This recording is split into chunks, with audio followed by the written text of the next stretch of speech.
Okay, I am going to call us to order. It is October 2nd, 2025, and I'm gonna open the meeting because President Hazen is running a few minutes late, so we will get started with our land acknowledgement. Good evening. As we begin this meeting, it's important to pay respect to and acknowledge that we are on the traditional land of the Ohlone, Costanoan, and Estillon people, and additionally pay respect to elders, both past and present. Dr. Adamson, roll call. Absolutely. The President, Dr. Hazen, is on his way, but not present at this time. Clerk McNally, here. Trustee Otmar, here. Trustee Shamas, here. Trustee Wax. Here. Can you hear us on the microphones? Feels weird, Okay. huh? Yeah. But then the lights are on. The light is on. But let's pause until we have audio. Well, it's being recorded. It's just not hearable here. Would anybody online be able to hear it? Think you're online. Okay.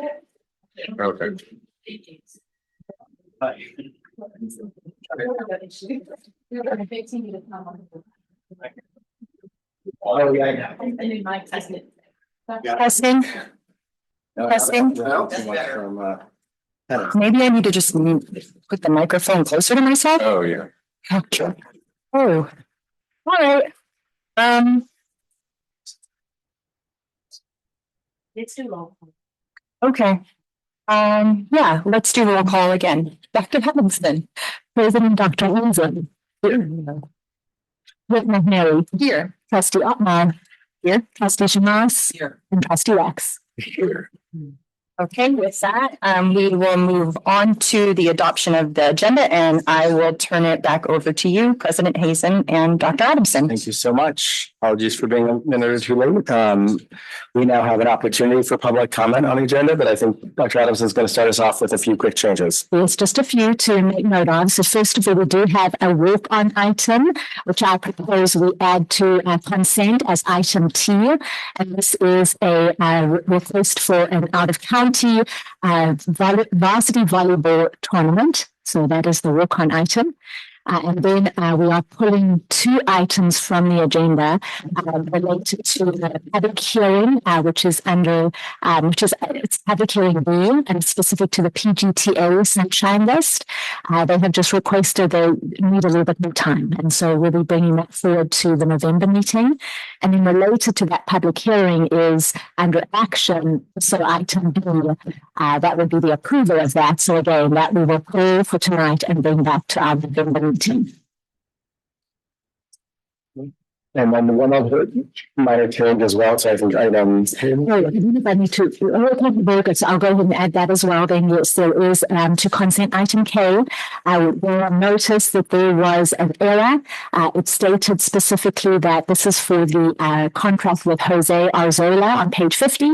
That he had that the fingerprinting had been done with an out of district company, but actually it's also been done by the district as well. So we just want to make that notation, and when we come to approve consent, we'll bring that forward again. And the other item that we will be changing that we noticed a correction on is resolution number 1168. That is the CSPP contract on page 372. We noted that there was an error in the fiscal impact. It stated 183,000 and 430, but it should be $187,832. So those are the two corrections that we noted. Okay, so now we have time for public comment on the agenda. No one online raise their hand and no one in the room. Move to the board. Any questions or concerns about the agenda as presented with those changes? Tester. Okay, if not, can I get a motion? I'll move to approve the adoption of the agenda with the changes presented. A second. Okay, motion was made by Clerk McNary, seconded by Trustee Wax. All in favor, please say aye. Aye. Any opposed? If not, it passes 5-0. And I will read out our closed session topics. We have negotiations, collective bargaining session, planning and prep with PGTA for 25-26. Government Code 3549.1. Negotiations, collective bargaining session planning and prep with the CSEA for 25-26. Public employee discipline dismissal release leave complaint, Government Code 54957, and then a confidential student update. Do we have any public comment on these closed session items? If not, I'll go ahead and adjourn us to closed session at 5:36. Regular meeting of the Board of Education, 1 minute early, but we'll get started slowly this way.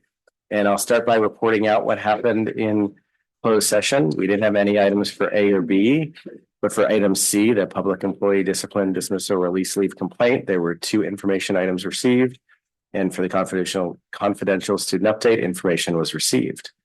So with that, we have our Pledge of Allegiance. And Laura, could I get you to lead us in the Pledge of Allegiance?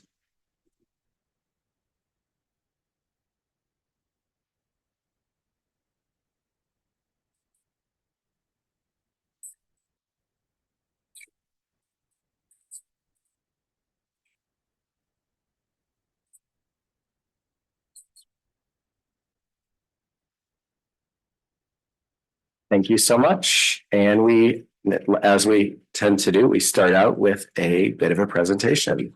We have the Pacific Grove Adult Education College and Career Pathways being led by our own Principal Martinez. Take it away, please. Sure. Well, good evening, trustees and everybody. Welcome to an introduction of our college and career program at Pacific Grove Adult Education.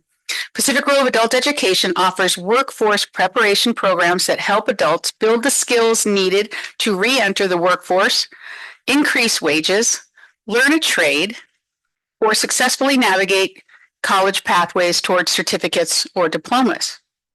To support students in these goals, Pacific Grove Adult Education employs 2 college and career navigators, Jonathan Damon, who serves the general adult population, and Petra Solomon, who works directly with students in our Independence Pathway program, serving adults with disabilities.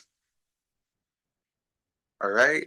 Good evening, you guys. So as my role as a college and career navigator, it's to connect adult learners to education and career opportunities.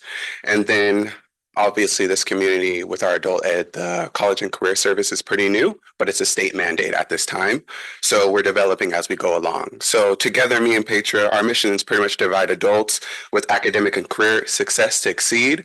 And we do that by reducing barriers, supporting smooth transitions into higher education, so post-secondary. And then we also do that by measuring the skills gain, so like employment and wage gain. And then we can go to the next slide. So our adult education programs help learners build the skills that they need to get into college, training, and careers, reducing the barriers, supporting smooth transitions, and leading to measurable gains in skills, credentials, jobs, and wages. Our adult education programs are intentionally structured to provide individualized wraparound supports that remove barriers to persistence and completion.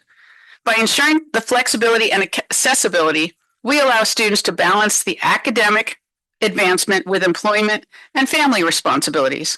We emphasize upskilling, reskilling, and employability skills, including social emotional learning and workplace readiness, so that our graduates are prepared for both career and community success. Importantly, we are committed to addressing systemic barriers that disproportionately impact adult learners, such as socioeconomic hardship, language and literacy needs, lack of diplomas or degrees, limited digital literacy, and challenges such as transportation, childcare, and housing. Our goal is to create equitable pathways for every learner to achieve success. Okay. Thank you, Barb. So we go to the next slide. Yes. So this fall, we launched our new class, which is called Find a Job, Keep a Job, Grow Your Career. It's around being built hands-on with the students, where I firmly believe that if you involve your students, that's when they truly learn. So with that being said, beyond that, I've been meeting with them individually, helping them with advisement and enrollment into college, and helping them navigate their next step, coming up with a plan and sticking to the plan. A lot of our students, you guys would be surprised that they lack executive functioning. That's something that we're really seeing. So helping them stay on task and like helping them advocate. And so we also organize with NPC to help them with registering for college and also giving college tours. That way that we can hand them off, do a warm handoff and follow them through their college education. So that's kind of how we're doing it right now. So we can go to the next slide. I believe it's going to be mine too.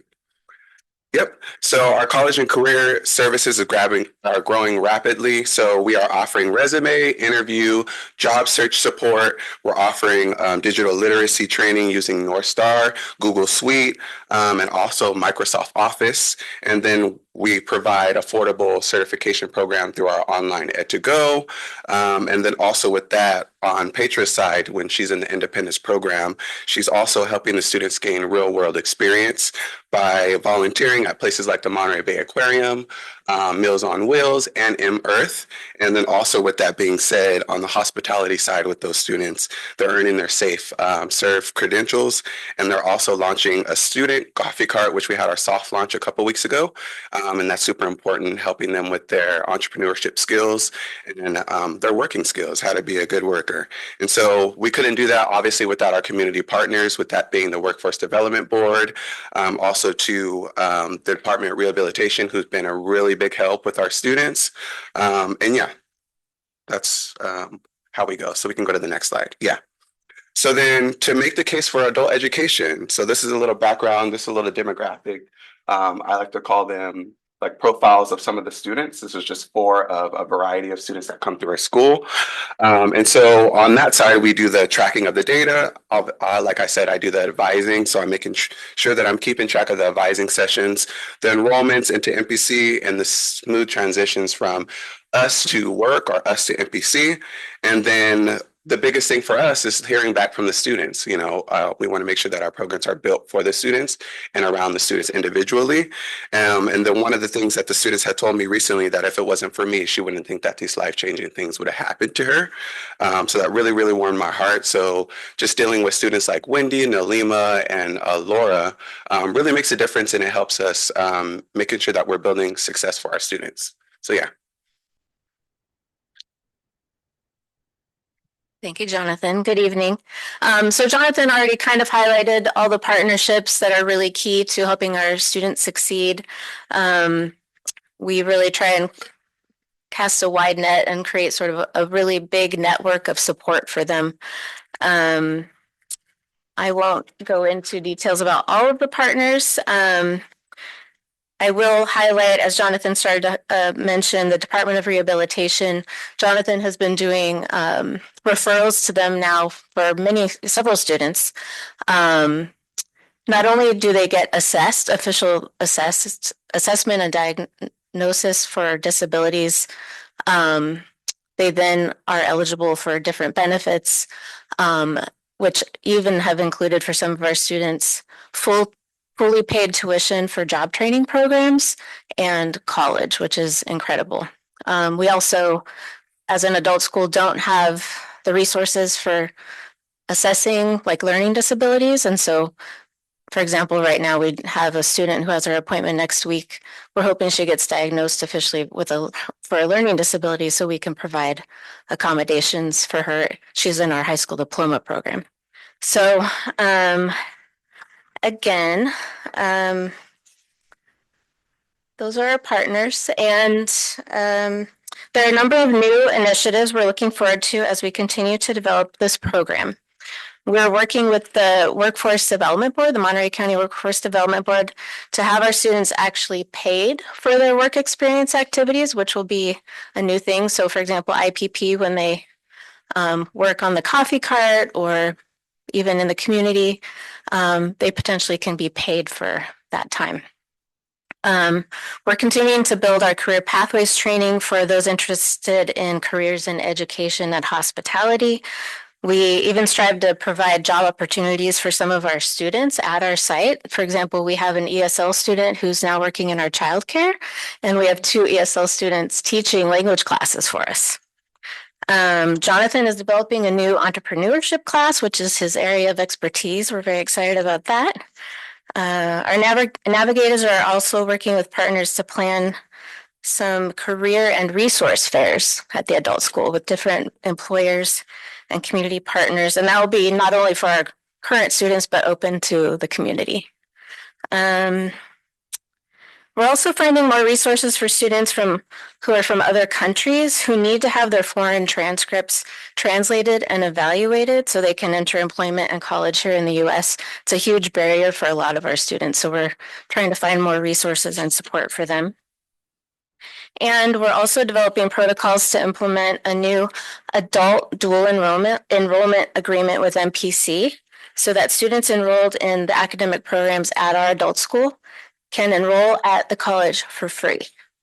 It's an amazing, it's based on some new legislation. So we want to really thank Petra and Jonathan, our college and career navigators, for their expertise, their passion and compassion, and all they do for our community's adult learners. The work they do creates positive change for the entire community. For the work they do helps not only individuals, but entire families for generations to come. So thank you, Jonathan and Petra.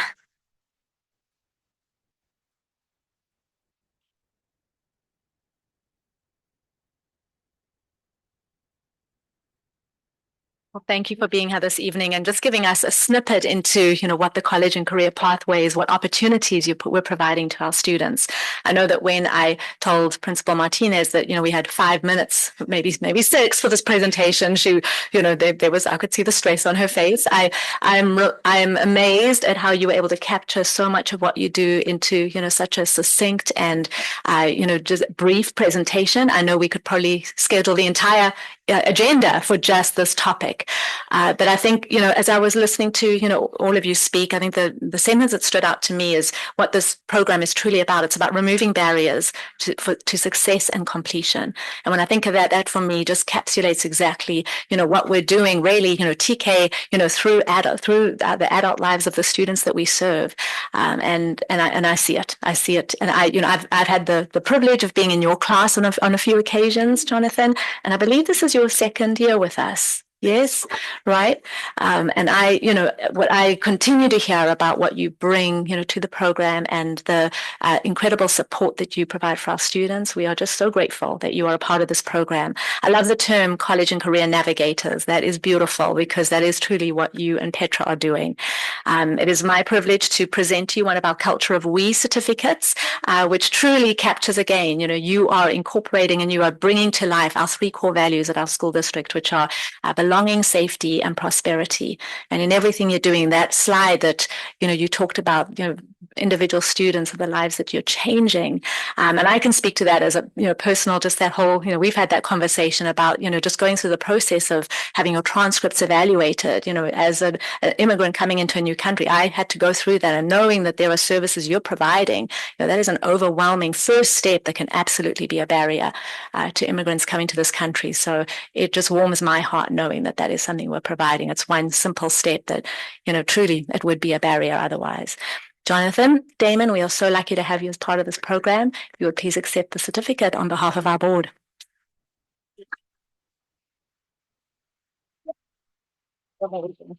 I know Petra was unable to be here, but I will be visiting the adult school in the next few days to present that certificate to her. And I do feel that we need to do a group photo now with Principal Martinez and Assistant Principal Arps to come to the front in front of the dais, please.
And such a great way to start off the meeting. And now we're on to item 4 of our agenda, the communications. And we start with our board student representative comments. Hello. So this month has been pretty hectic. The week of September 9 through 12, it was Suicide Prevention Week. Miss Cordova, our on-campus mental health therapist, would sit out in Moon Hall during the week and just hand out little goodies like pins and ribbons.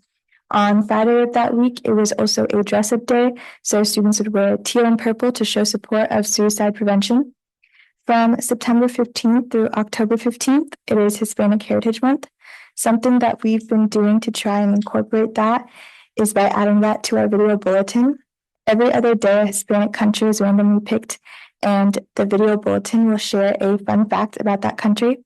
So, for example, today, the country was Peru. So something that the video bulletin shared was that Peru has one of the largest sand dunes in the world. Homecoming week is happening right now currently. A lot of student activities are happening on campus. This week, we have had dress-up days. So on Monday, it was pajama day. On Tuesday, it was barbecue dad / soccer mom day. On Wednesday, it was salad dressing day. On Thursday, today, it was superhero day. And on Friday, tomorrow, it is class colors / rep your sport. Every day this week, we have had games and activities during lunch that somehow correlate to the dress-up days and homecoming. For example, yesterday was salad dressing day. So one of the games was a salad dressing taste competition.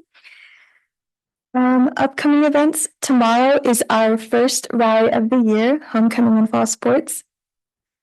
On Friday, we have the butterfly parade. The band will be marching in the parade along with our class floats for the first time in many years. And later that evening, we have our homecoming dance at Pacific Grove High School.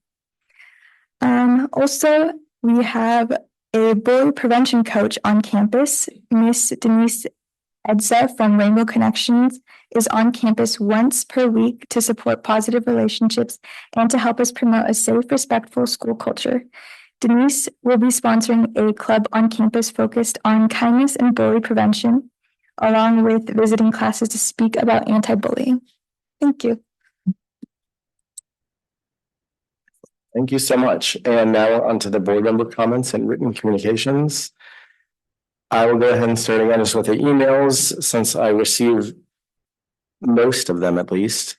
And then we'll go down in the order we are seated. So I'll start with, I got 2 emails regarding Pacific Grove High School volleyball. And today I received an invitation to a fundraising event. I haven't had a chance to fully read, but I at least want to acknowledge that it was received. And I just want to thank all the trustees for their commitment and effort on governance at last meeting. I thought that was very valuable and is good just to remember why we're here and what we're trying to achieve. Since it's been a while since our last meeting, it feels like I also joined Trustee Wax at the community high school for a hands-on social emotional learning session focused on helping students build self-awareness, empathy, and really, focusing on the check-ins of how folks are doing, norms and reflection prompts. And so it was really nice working with Mansour and Miss Dieter, highlighting these wins, the concrete wins, how we can deal with the thorns that we have to deal with, but also move on to those more positive things like the rosebuds that might be blooming in the near future. So thank you to the community high school team for opening your doors and showing us what SEL looks like in practice. So my last thing I'll just end quickly on is I have heard a few positive stories this over the past few weeks about specifically educators who have really focused on making sure they see students as humans first. I know when there's a lot of grading to be done and thinking, particularly the high school, right? It's easy to look at all these students as 25 tests being turned in or whatnot, but just whether it's starting class with a simple check-in, how the students are doing before diving into content. It can be a small act, checking in with individual students as well, but it can carry huge weight because when students feel seen or heard, they're more willing to engage, take risks, and even support one another because we're setting those examples. So thanks to those that have given the quick "how are you today" or just taking the time to listen to a student, because it can really change a kid's day and shift the entire atmosphere of a classroom. So that's all I have to say.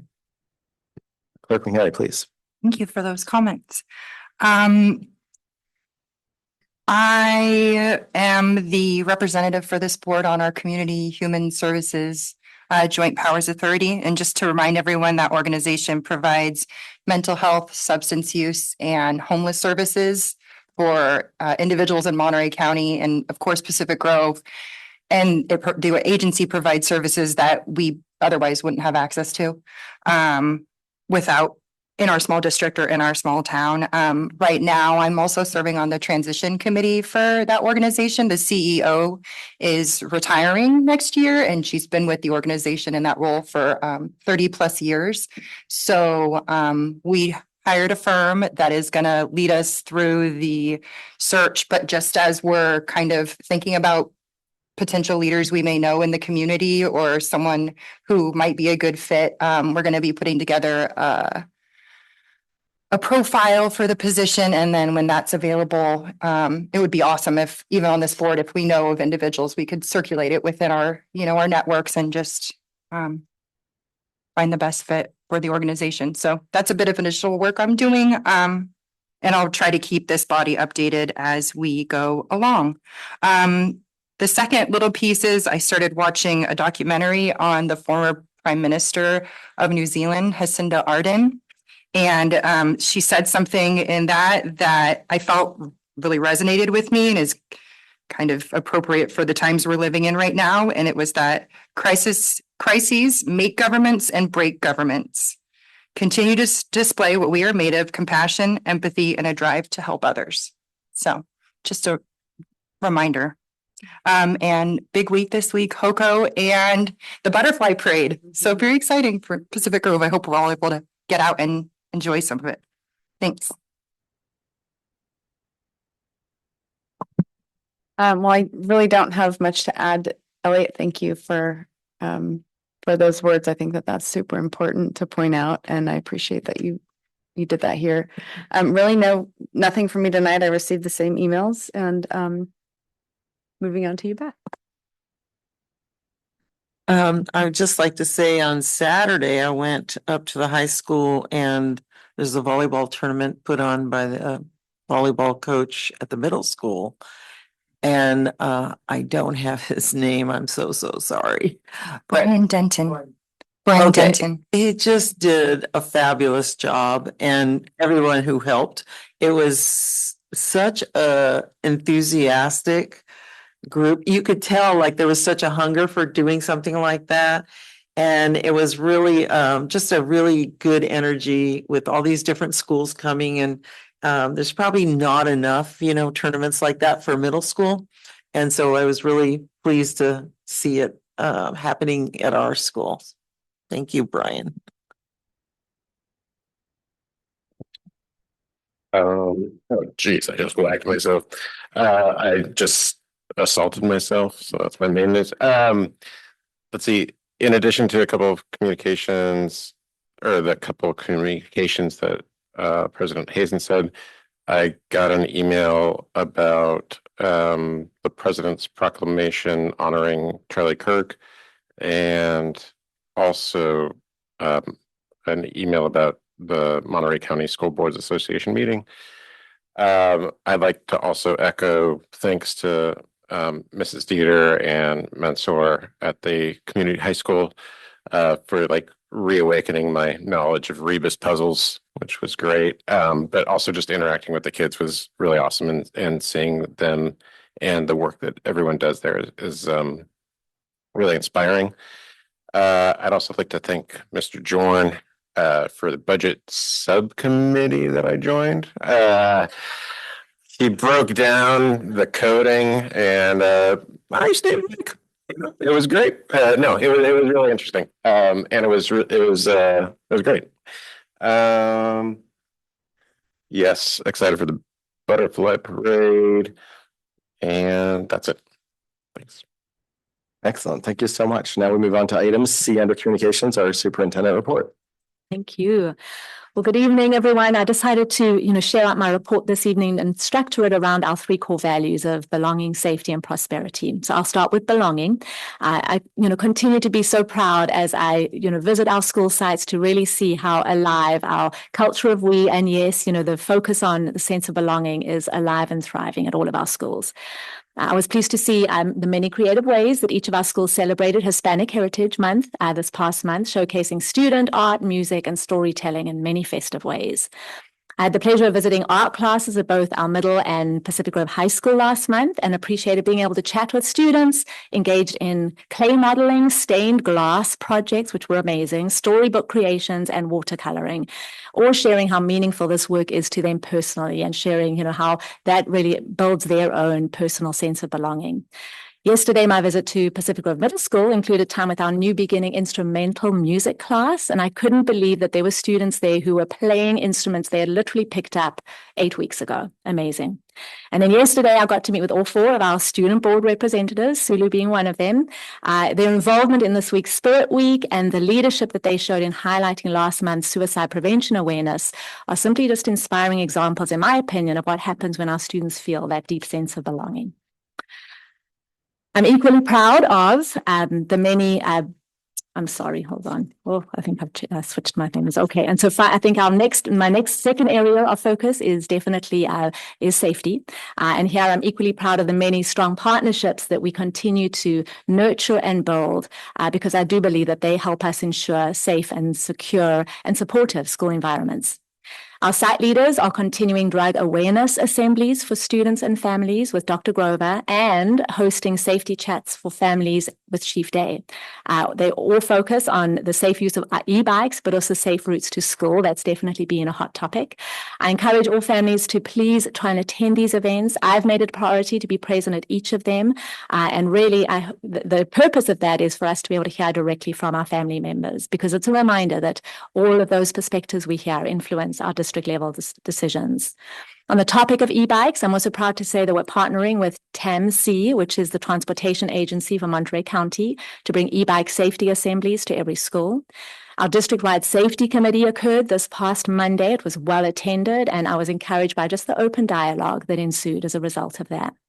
And then finally, 2 safety topics of concern were actually raised at our last board meeting that have since been resolved as a result of further partnership. The first were concerns that were raised around communication protocols when using our middle school and high school tracks as a heliport, and 2, pesticide use in farming, specifically related to schools in the Watsonville area. I was able to collaborate with Chief Day and Assistant Fire Chief Patrick Moore last week on the topic of heliports, and I'm pleased to share that we now have established very clear communication protocols in the event there are future emergencies that requires a helicopter landing on any of our fields.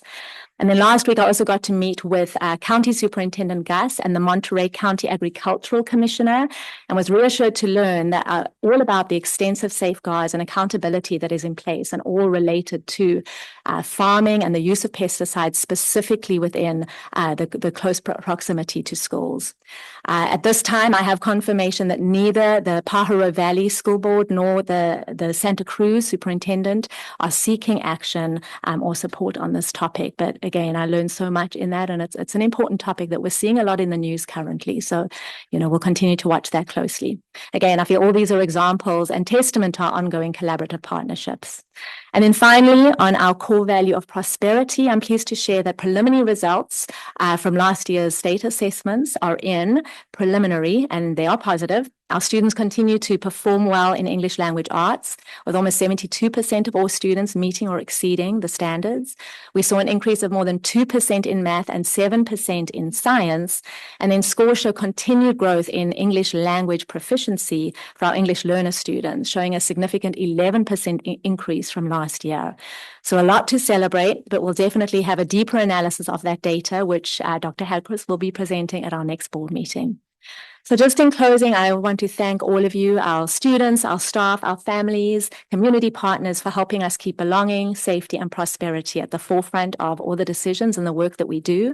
I really do feel that these are values that guide every decision we make, and we can't do it alone. that reminder that together we truly can continue to ensure that every one of our students is able to benefit from a sense of safety, belonging, and prosperity at all of our schools. And yes, the butterfly parade is a perfect example of us to show that collaboration on Saturday. So we'll see you all there. Back to you. Thank you so much for the superintendent report. Now we're on to the safety report. Assistant Superintendent Jordan. Thank you. With a great start to the year, we were able to kick off our very first of the year district-wide safety committee. That committee was established 2.5 years ago, and the first committee we had was on our meeting was on the 30th, held here in the Jesse Break room. We had a really good substantive conversation about what the district's goals are going to be for this year as well as 25-26. Survey went out to committee members this week, and we asked them to identify a few things. What are the 25-26 site safety concerns and gaps that each one of their sites may have?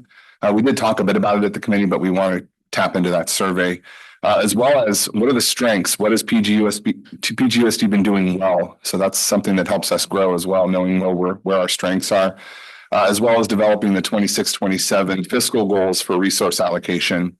Our next meeting is Monday, January 12th, here at the district office, 5 to 6:30 p.m. To continue to address safe routes to schools, sites have begun hosting meetings and pop-up events. Dr. Adamson alluded to a few of those in her presentation tonight. PG Middle School will have bike safety presentation at the October 28th and 29th through their PE classes. The high school students are participating. They did participate in the bike rack chat with Chief Day and Principal O'Meara.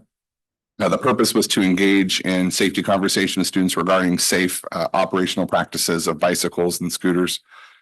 We're down in Forest Grove. We'll schedule a comprehensive traffic safety education program as well. Two of the programs that we're looking to collaborate with on is the Walk Safe program. That's for second graders, 45 to 60-minute classroom presentations, followed by a walking field trip. Students will practice pedestrian safety skills. And then let's see, Bike Safe is the second. That's for fifth graders. That's a 1-hour presentation followed by a 2-hour bike rodeo. The two elementary schools used to hold the bike rodeo in the past, so we're kind of bringing that back in collaboration with our partners. The sites will share out the dates when they finalize via their newsletters in the safety corner, any additional safety updates from the sites. With the goal of this year focusing on school safety, PGMS held their first meeting with Chief Day and the principal. These are the coffee with the principal. That was what they were coined in the past. Each site has their own way to describe it. We had over 30 parents attend, 10 more participating online. Really great discussion led by Principal Roach. High school's holding their principal community forum on October 9th, 6:30 at the high school library. Robert Down has been hosting their promenade with the principal. Forest Grove will host their first session October 10th at the school, during school site council. And then this weekend at the Butterfly Parade, we will have a booth. The district will. We had one last year, but this year we'll have a booth next to Pacific Grove Police Department, both to have information to the community regarding district safety protocols and the collaboration that's been ongoing with our district and the police department. And then finally, October 24th, this is a plug, 8:30 to 3 p.m. at the Steinbeck Center in Salinas will be the Countywide Safety Symposium. Our district is part of the Countywide Safety Consortium. We will be in attendance, Director Martinez, myself, and others. The event will focus on student wellness, safety, and preparedness through collaboration, strategies for prevention and response. PGUSD continues to echo our core values of belonging, safety, and prosperity, and we'll bring these core values to our partnership with the county to support every student's success. Thank you. Excellent. Thank you so much. So that concludes our communications, and we're on to the public address section of the board, where we have public comment on any items that are not agended. So the public comment of any item of interest to the public that is within the board's jurisdiction will be heard. The board will also take public comment on each specific action item prior to board action on each one.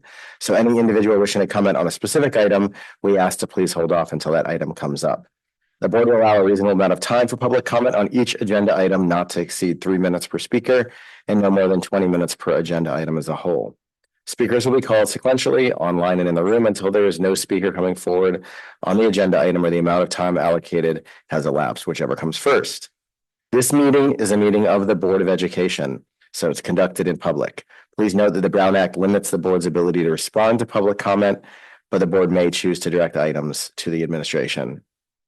So a reminder also of our shared commitment to fostering safe, respectful, and inclusive space, both here in the boardroom and online. So please refrain when there are opinion-based comments from applause, finger clicking, or any form of acknowledgement in response to a speaker's viewpoint. This will just ensure all individuals feel comfortable sharing their perspectives. So with that, I will open up to community members that would like to speak on non-agenda items. Please come right up to the podium. Yeah. Hey, good evening. My name is Henry Smith, and I'm here to offer a word of thank you and a small donation on behalf of the many people, young and old, from all different backgrounds who play pickup soccer at Pacific Grove High School. I came to the area about a year ago to work for the county council's office, having actually previously worked in the New York City school system as the guy who operated this timer function. But when I came here last year, I didn't know anybody at all. And so stumbling on that pickup soccer group was my first and main social and also recreational outlet in the area. And as I've gotten to know a lot of the people who play there, my story is shared by many of those folks. A lot of those people sort of came to the area, they're going to college here or moving here with their families. And this was a space that they kind of latched on to.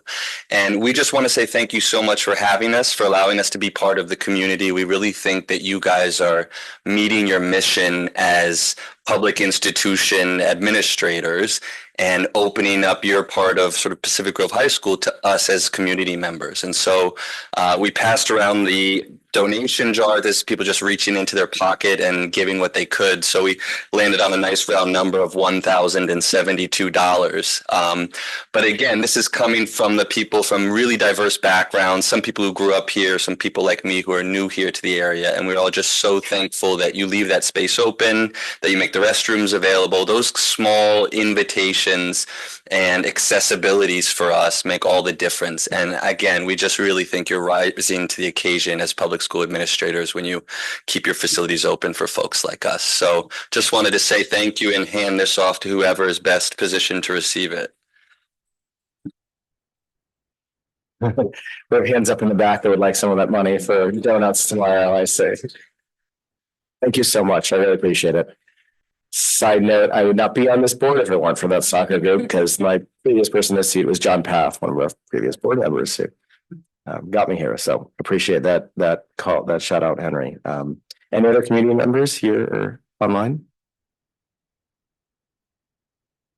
If not, we'll open up the floor to PGUSD staff comments on non-agenda items.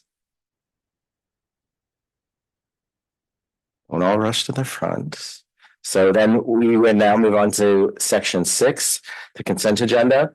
And this is where we're going to be talking about these items that are normally routine or may have been discussed at a previous board meeting. So there will not be discussion of these items unless a member of the board requests the item to be discussed or removed from the consent agenda. So these are items A now through T with the walk-on item. And we have public comment on these consent agenda items. Seeing none, we turn to the board, including our student rep. If there's anyone that would like to talk about consent items they'd like to pull. Just question about the walk-on item. We're adding that to consent. As item T, correct. We can. Has the public seen this prior to? I think we have to vote separately on it, don't we? Instead of putting it into consent. Let's walk on. We've normally done it, just added it to consent in the past. Okay, I just didn't know if it wasn't available to the public. It was prior to the posted meeting. today. Okay. Yeah, Okay. I believe so. Yes, I think Lucero did, but yeah, no, it's posted. Yeah, I think that the thing with this, it's field trips like this, which, we can't be planned for, right? Because it really just depends on a team's advancement, right? Through their various levels. And so if we had waited till the next meeting, it really would have been, we were after the fact, right? Oh, no, it was just a question of if it should go on consent or if we should separate it. But if it's been posted, that's fine. Any other items on consent? Yes, I'd like to pull item M about the Harmony at Home, and I just briefly want to make some comments on it. Okay, so with that, we'll have item M. We can maybe turn that as item AA. And then a question about item R is, does that need to be separate too as a separate item rather than in consent? Because it's a requirement that we do this quarterly report, and it's supposed to be in the public, so I don't know if putting it in consent is considered the public view. I mean, the response to it, trustee Shahmaz, is we've always had it in consent, and I mean, it's something we do quarterly. If the board feels it's something we would rather have as an action item, we can always, separate it. I think it's just always been our past practice. And it is, you're right, it's something that comes through quarterly that we're required to report on, and, included in there on the page, it shows specifically, if we had any complaints. Typically we have not received any for these specific, areas of focus. But it really would be a decision of the board. Yeah, my concern is that when you put things in consent, it's a little hidden.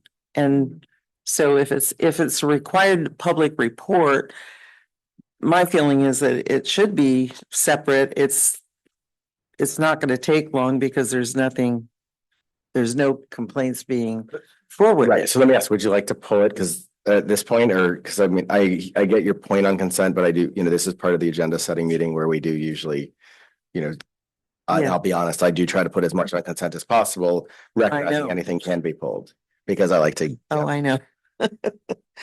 But it's hard to, because and it also has to be on a regularly scheduled meeting, this one. So I would say pull it and put it separate, because it's more visible to the public, which is what we're supposed to be doing.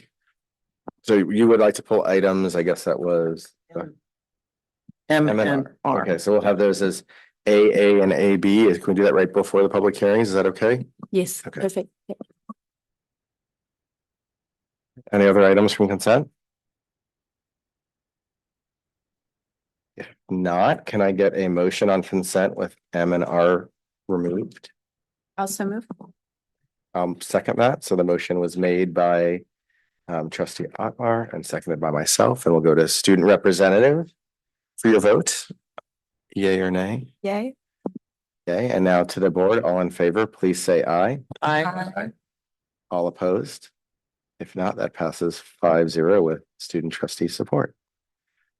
So now we go to item M. This is the Harmony at Home item, which is now AA on our. All right, were there specific questions you had on that? Well, just again, I think it deserves to be out in the open a little bit more, because it is something that the student rep just talked about for bullying education at the high school. And the thing that I really wanted to make sure of is that that we get some kind of a report back after these people are finished with their program. Because I would like to hear back, like, how did that get received at the high school? I mean, you as a student rep could give that information too, and the principal at the high school could give us some information. Because I like the layout of the program as it's stated. And it says here that they're going to give the option to each school site to help form and lead the student-led assembly committee. So I just think these are good things, and everything sounds good in a contract, and I just want to know, like we talked about program evaluation, I want to know, how does this end up? Is it, how useful was it? Or is there anything that you're going to take from this that you're going to incorporate on a yearly basis? That's what I want to know. Thank you. And we can absolutely do, yes, presentations on that. I mean, I think you've heard a lot of the positive, feedback from the middle school. They were there all of last year. And so really this is our opportunity now to extend, some of that same work to the high school. And I'm seeing, one of our wonderful principals wanting to come up to the front to maybe speak to some of the work that happened at the middle school last year, Principal Roach. Do I press it? No, I don't. Okay. Sorry, I missed probably the first part of the question. I was going potty, but welcoming schools, Harmony at Home have been partners with the middle school for the last couple of years. We had a 4-part parenting series that they really engineered last year, which dealt with anti-bias bullying. And it was wonderful stuff that we did. We did it much the same way we did with our chat with the chief, where we would have in person, we would have it simulcast live, and then we would archive it so people could watch it. And the number of hits for people, sitting at home wanting to learn more about it was substantial, especially compared to what we normally get as far as parent participation is concerned. We kind of partnered that anti-bias bullying training with our PRISM clubs and a couple of our other clubs on site to really create a safe place and a safe space for students to be able to kind of speak out and let us know what we can do to better equip them to be safe and happy on campus. We would turn around and use that for advisory lessons and stuff like that. We also did a really wonderful art project last year where those students really participated and found their voice through art. And so some of the angst that they have gone through, some of the challenges that they go through day to day was expressed by art. And that was done in conjunction with many other schools in Monterey County. And it culminated in a wonderful affair that they had over in Salinas with the County Office of Ed. I've worked with Casey Rodenbush, who is one of the leaders of that. And we intend to do another 4-part series. We've worked with them in the past. I'm absolutely a true believer in what they do, and we're happy to be a partner with them. I'm glad it's expanding to the high school because it's necessary everywhere. I believe when I addressed this board last year, I said the exact same thing, and they've come through. And it's vital and it's important. And we need to have this safe space for them, and we need to protect this safe space for them. They do wonderful work. Yeah. And I can find data from last year. They require data as well. They want to see the impact of their program, and we want to see the impact on our site. So that's a very simple thing to provide to you guys, but I cannot say enough about what they've done as far as parent outreach, community outreach, and really helping our students that maybe are having some challenges, and we need to know about it. And so I can't speak highly of them. Thank you. Anything more? Would you like to make a motion on this item, this contract? I'll make a motion if no one else has any other comments. I move that we approve this item HH, was it? A what? AA. Yes, sorry. And I'll then, second. okay, motion was made by trustee Schwartz and seconded by trustee Otmar. Student trustee vote. Okay, all in favor from the rest of the board, please say aye. Aye. All opposed? If not, it passes 5-0 with student representative support as well. So with that, we're now on to AB, which is item R, our non-Williams district uniform complaints. Well, again, this is a regular quarterly report that we're required to report out on, and it's very specific on the number of textbooks and instructional materials we have available to all of our students, teacher vacancy or misassignments, and then facility conditions. And then also just ensuring that it's very clear, clearly posted on our website on, where parents go to in the event they do want to file a complaint on any of these areas. And, we're pleased to report that we have not received any complaints specific to these areas in the last quarter. I realized I should go to public comment on this item. I forgot to last time it was pulled. Not, we'll come back to the board. Student rep, if there's any questions about this item.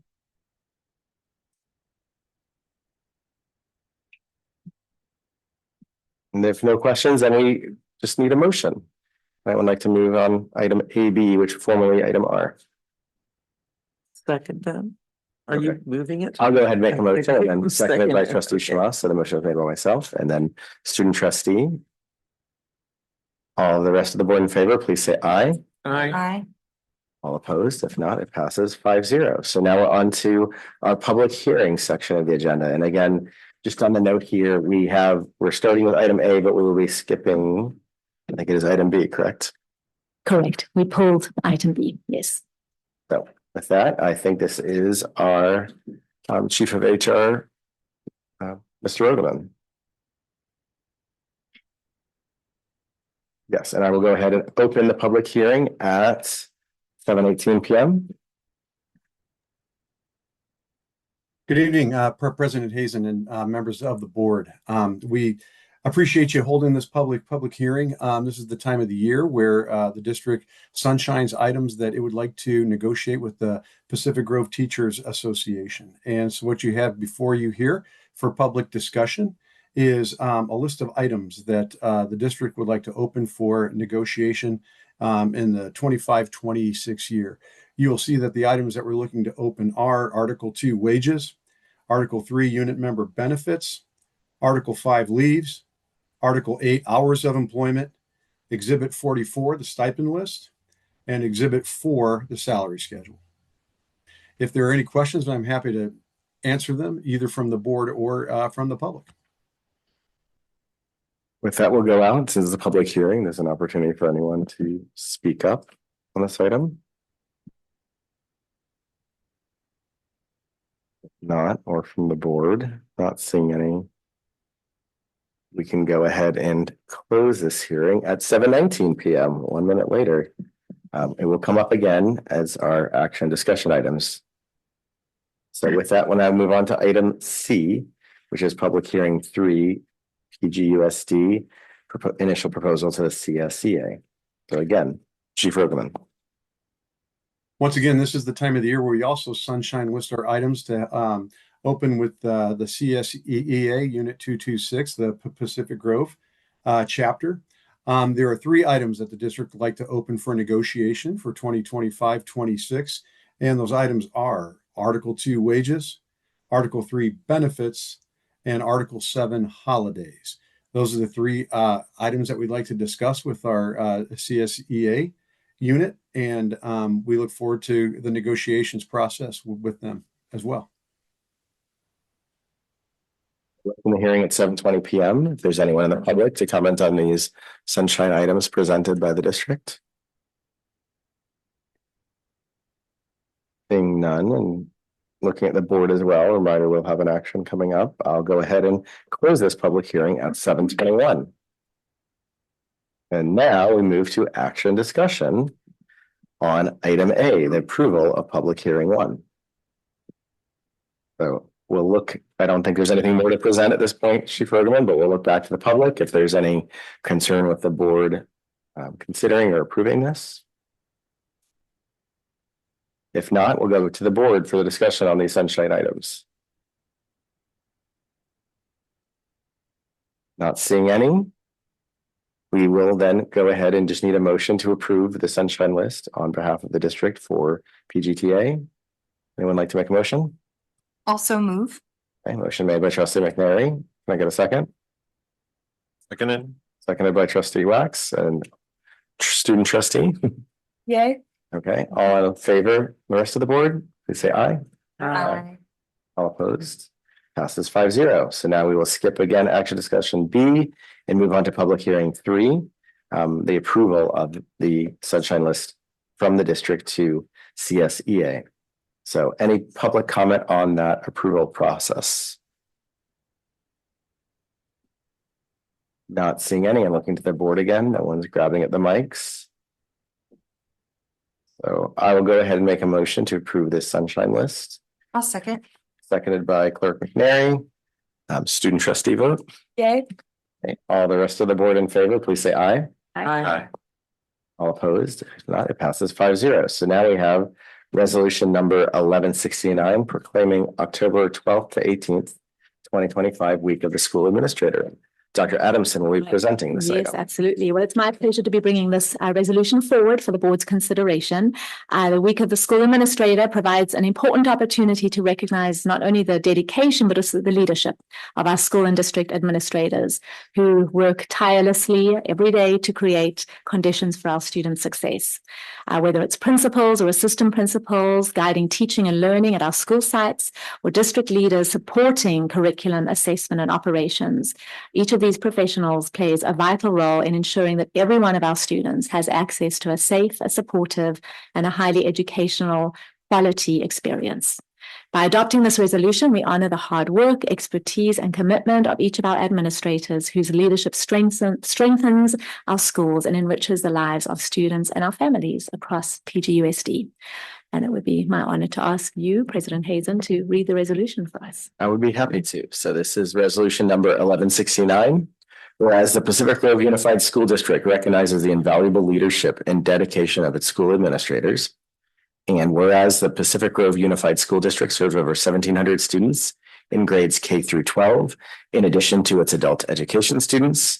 And whereas the term school administrator is a broad designation that includes superintendents, assistant superintendents, principals, assistant principals, as well as leaders in special education, adult education, and curriculum development.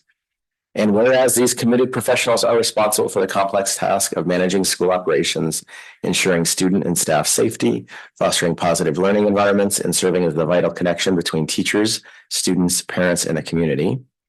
And whereas the Pacific Grove Unified School District Board of Education acknowledges that these individuals, many of whom began their careers as teachers, have demonstrated tireless dedication in their efforts to effectively lead public education and improve student achievement. And whereas a week of formal recognition is a fitting way to express gratitude, in addition to the donuts that were donated, just kidding, for their unwavering commitment and hard work. Now, therefore, be it resolved that the Pacific Grove Unified School District Board of Education does hereby proclaim the week of October 12th to 18th, 2025 as Week of the School Administrator. It's School Administrator. Be it further resolved that the board encourages all students, staff, parents, and community members to join in celebrating and honoring the essential contributions of our school administrators during this designated week. So with that, we open up now to public comment on this resolution.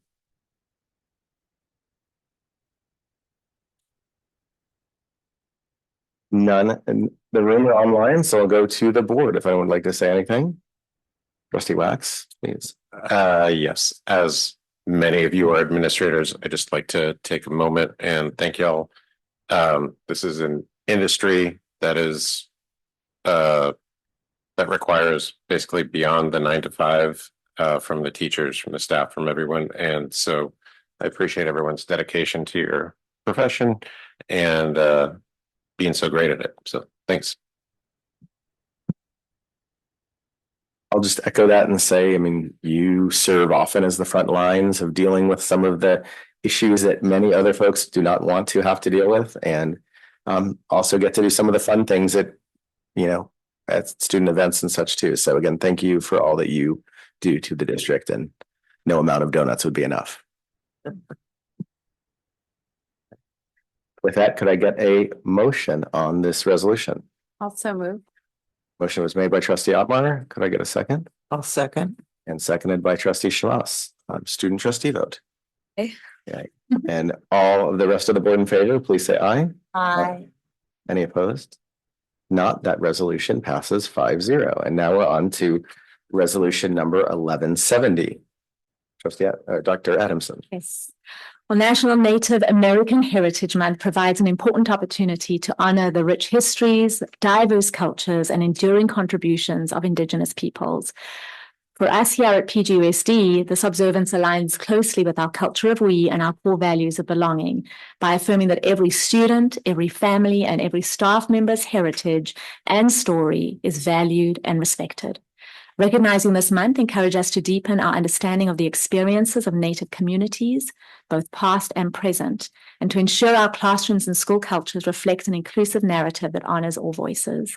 By adopting this resolution, we recommit ourselves to fostering a learning environment where students feel connected to their history, their community, and to one another. I believe we're going to ask Trustee McNary to read it for us. Thank I you. believe I am going to read it for us. Yes, this is resolution number 1170, recognizing November 2025 as National Native American Heritage Month. Whereas the United States of America is home to numerous, diverse, and vibrant indigenous cultures and peoples, including the ancestral guardians of the lands now known as Pacific Grove, the Ohlone and Esselen peoples.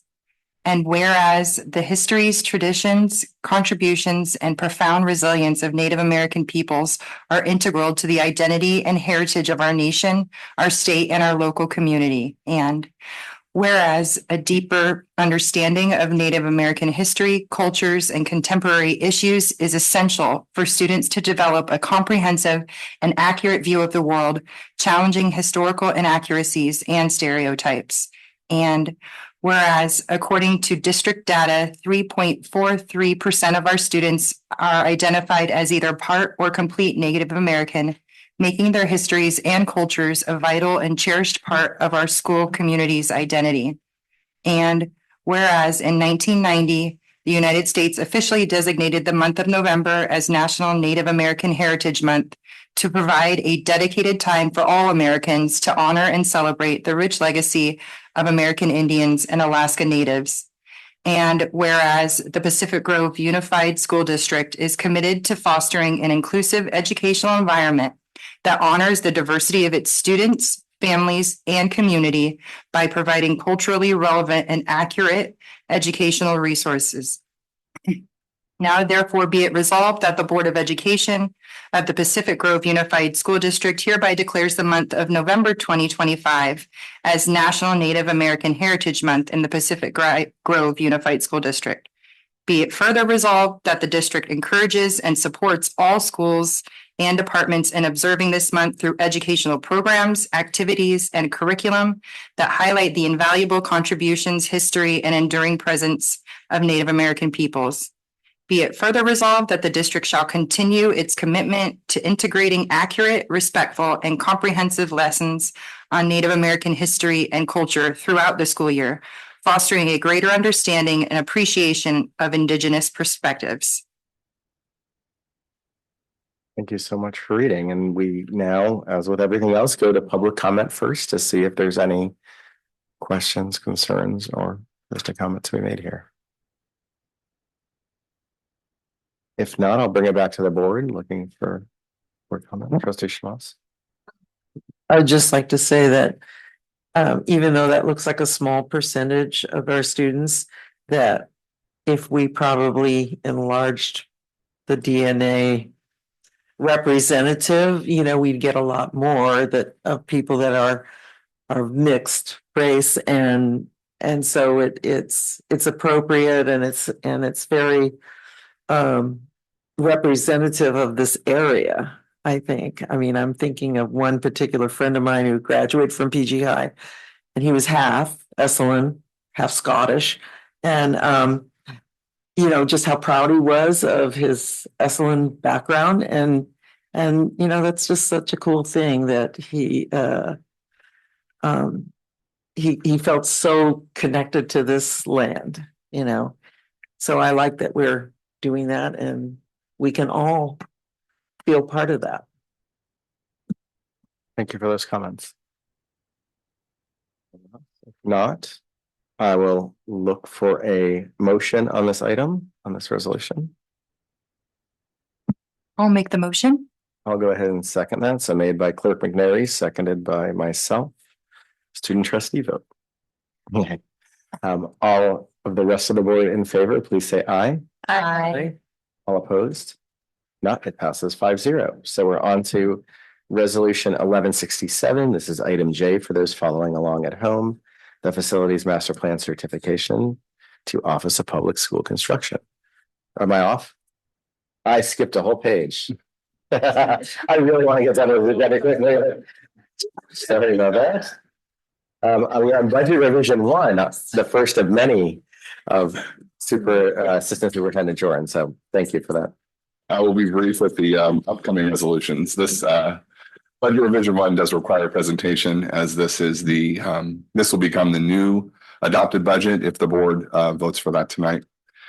So every year we do adopt the budget in June. And we bring forward what is our version of the 45-day revision. In October, we call it our October revision, budget revision 1, which reflects the actual revenues from prior year, updated changes in categorical funding received through state legislative action, updated staffing assignments, and finally posting of the beginning balances by the County Office of Education, which were posted on October 1st. This budget revision will cover, and if you're following along in your packet, it's on page 142 through 144. All changes in the budget since June, when it was adopted, through October 2nd, 2025.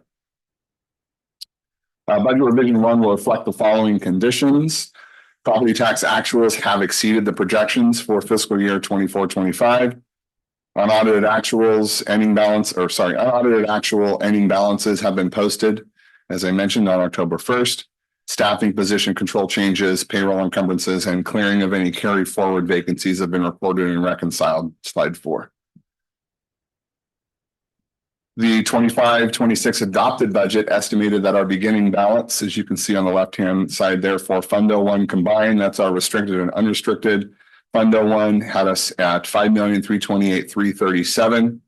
However, after the unaudited actuals approved by the MCOE, the updated beginning balance for 25-26 now for the budget revision 1 adoption is $7,201,682.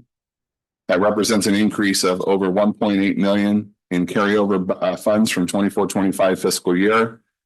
The increase in the beginning balances, the increase in the beginning balance provides the district with additional financial flexibility and resources to allocate towards priorities and initiatives in the upcoming year. Property tax growth was realized at 5.15% over the 23-24 fiscal year. That was exceeding our projections of 5%.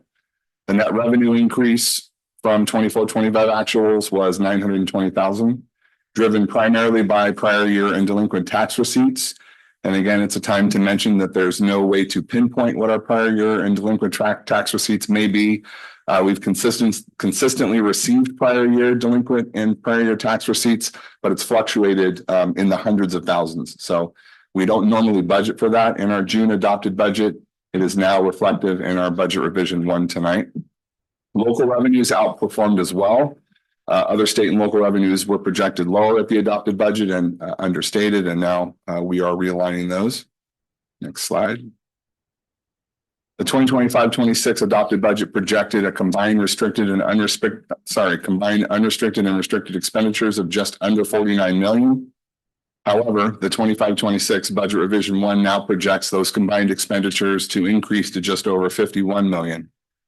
This increase reflects several factors, including position control reconciliation, additional assignments hirings that the district had since the June 3rd budget adoption, and also updated workman's compensation rates. Next slide. The board did approve an increase in salary, 2% in this fiscal year, 2% in the out fiscal year, with a 5% increase to health and welfare for all employees. That was included in the adopted board budget. There's no changes there in the budget revision tonight. Changes in the expenditures from the adopted budget to budget revision 1 are due to reconciliation of position vacancies, additional assignments, as I mentioned, some other variables, which include, which I'll talk through here in just a few minutes. Some of the highlights, if we're doing comparisons, our certificated salaries increased by just under $290,590. Classified salaries increased by just over $307,307.82. Benefits were reduced by just under $114,113.305. And then just a note there that our STRS contribution rate is still at 19.10%, but the CalPERS projected rate came in lower than projections. So we're down from 27.3 to 26.81 in CalPERS contribution. State unemployment rate at 0.5% had no change. Workman's compensation rate had no change since the adopted budget. Remember, we did have a substantial increase to workman's comp rate increase over 24-25 fiscal year at the adopted budget. Books and supplies, you can see, increased by $636,984, with the increase to restricted spending due to the carryover from 24-25. And then similarly with services and other, increase 547,862, again tied to carry forward restricted balances that we have to budget for in the 25-26 year. Next slide. Here you can see an illustration. I bring this up at every opportunity. It just shows that our district is committed to retaining highly qualified staff as a foundation of our students' educational excellence. So you can see here that 41% of district expenditures are tied to our certificated salaries, 25% to employee benefits, 19% to our classified employee staff, and it makes up around 85% of our overall expenditures attributed to salary and benefits for the district. Next slide. You can see here the resulting net operational deficit for the general fund, restricted and unrestricted. A budget revision 1 is now projected at just over 2.7 million in deficit spending. This is made up first by the restricted deficit spending projected at just over 2 million, 2,080,797, which is an increase from 438,200. But again, as a reminder to everyone watching online and to the board, we had carry forward balances on the restricted side, and we make it a practice of always budgeting for every expenditure tied to those restricted revenues in the fiscal year. So substantial increase to the deficit on the restricted side, but that's just planned expenditures for our restricted revenues that have carried forward into the 25-26 year. On the unrestricted side, the unrestricted deficit is now projected to be just over $1 million, which is up from 624,428 at the adopted budget. Reserves at budget revision 1 are projected to be reduced at the end of 25-26 from 7.8% at the adopted budget to 7.7%, which I'm presenting tonight at budget revision 1. The 25-26 projected components of ending fund balance at budget revision 1 are as follows: unrestricted, 3,935,513. That is up over adopted budget from 3,872,754. On the restricted side, 520,198, up from the adopted budget of 387,954, with a projected ending fund balance of 4,460,712. So quickly to summarize the October revision, key components tonight: budget revision 1 will become the new adopted budget for 2025-26. The increased restricted carryover from 24-25 provides additional resources to support educational programs and operations. The increase to unrestricted deficit spending is due to understated expenditures at our adopted budget, such as new positions being added after the adopted budget, workman's compensation rates, etc. All other funds have no major reportable change in budget revision 1. That's why we're not showing Fund 11 through Fund 51 tonight. As we move forward into the upcoming budget cycle, it will take us all staying attentive and thoughtful to ensure we're making the best choices for students in our community. The budget subcommittee, as Trustee Wax mentioned, we had our first meeting a week and a half ago. Their recommendations will serve as a valuable guide as we look closely to staffing alignment with enrollment, how restricted programs may be impacting the general fund. We want to make sure that our restricted programs stay within our restricted program funding and work to not impact the general fund with restricted programs. That's something that the subcommittee will be working on and bringing recommendations forward to this board prior to budget development. Over the next few months, we'll be careful reviewing ongoing expenditures that were once supported by one-time restricted funds and that may no longer be available this year or planned to be no longer available after the 25-26 year. This will require hard conversations and close analysis, but by working together and keeping our focus on sustainable solutions, we can make more informed decisions that protect the financial health of the district while continuing to support the success of our students and staff. Thank you very much for the clear presentation, which is very clearly available online as well. With this, we move to public comment on the first budget revisions. None online and none in the room. I will go to the board and student rep if there's any discussion or comments about this item. I'll just start off a little bit and say thank you again for the clarity presented here. I do worry that our expenditures are creeping up again. We've done a lot of work the past few years, and I mean that both as a board, but even more so, I think, on behalf of our staff during negotiations to try to reduce that. So I won't put you on the spot here because we have a budget committee coming up, but seems like that's going to be the spot where we get some ideas on how to help curtail the spending a bit. So I look forward to seeing that, and thanks for those serving on that committee. Other board questions or comments? If not, since again was very clearly presented last time and the updates we got before, this was easy to digest, much appreciated. I'll go ahead and make a motion to approve budget revision number 1. If I could get a second. I'll second. Okay, it was a tie between trustee Shamas and trustee Wax. Student trustee. Okay, all the rest of the board in favor, please say aye. Aye. All opposed? If not, the budget revisions passes 5-0. On to resolution number 1164 with issuance and sale of Measure D. All right, thank you. So the district administration tonight recommends the board approval of resolution 1164. That's authorizing the issuance for our final series D associated with Measure D. The amount of $8,760,000. That is the final issuance that we'll have for Measure D, moving us into Measure B. This does represent the 4th issuance, a pretty aggressive approach by this board and the staff in the district to lay out the promises made related to Measure D.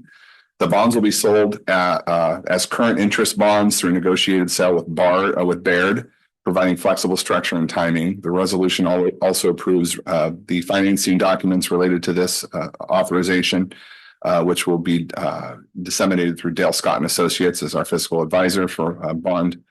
The fiscal impact is $8,760,000 from Measure D, Fund 21, with approximately $180,000 in cost of issuance.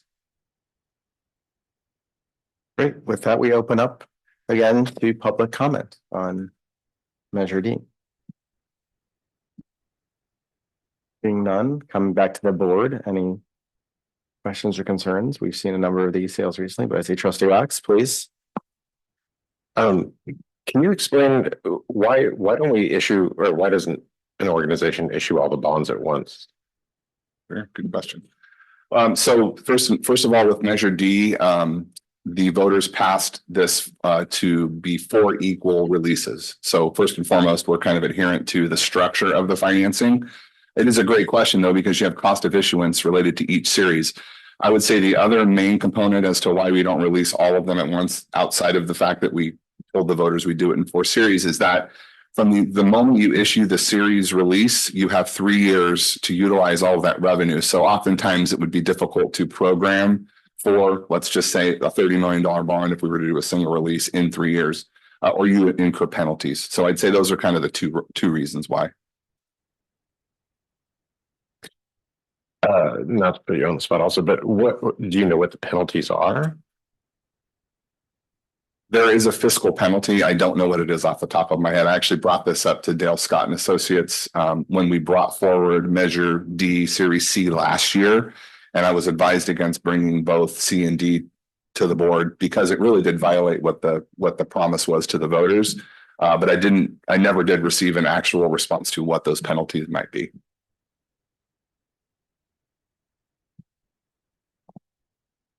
With that, we would need to take a motion on whether we want to issue these sale of Measure D bonds.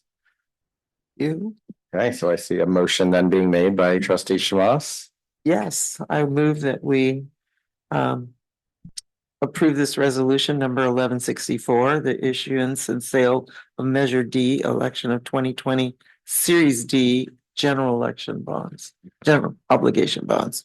I will second. Okay, Motion was made by trustee Shamas and seconded by trustee Ottmeyer. Student trustee vote. Yay. All the rest of the board in favor, please say aye. Aye. Yay. Yay. Yeah, we can go for yay in solidarity. Yeah. Okay. Any opposed? If not, that resolution passes 5-0. And back to Assistant Superintendent Jordan for 1165. We have another issuance. This is for Measure A. This is our ed tech bond. This is Series C. It's the 5th series release. The district recommends the board approve resolution 1165, authorizing the issuance of Measure A Series E for $2,250,000. The voters approved this in 2014 for technology improvements. We see Mr. Binder brings forward multiple times throughout the year the expenditure planning associated with Measure A expense, which he will be bringing forward very soon. This will give us the cash flow revenue needed to fully execute those expenditure plans through our Ed Tech committee. Similar to the Measure D Series D release, this will be sold through Baird and Associates and administered by Dale Scott and Associates. Fiscal impact is $2,250,000 into Fund 1 for Measure A and approximately $168,000 in cost of issuance. You will go back to the public, see if there's any public comment on these Series A bonds.